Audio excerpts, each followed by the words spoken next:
hulle judge jou, maak opsommings van jou,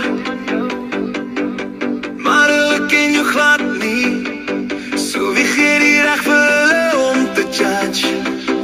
Hulle sit jou in 'n kategorie, maar hulle weet nie waar jy in pas nie.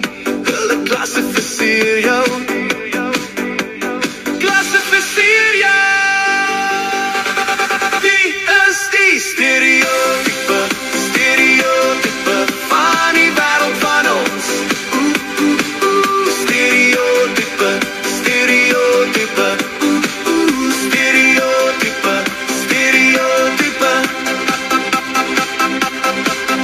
Hulle kyk jou gaan, sien wat draai jy, sal het bly, sal het bly. Whoops, whoops, sal het bly, sal het bly. Gaan die style vir ewig bly. Die is die stereotype, stereotype van die wêreld van ons.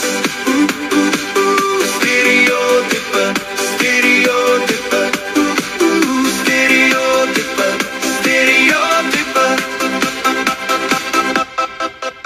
Hulle check hoe loop jy en die manier hoe jy praat en wat se hairstyle het jy? Het jy die gesig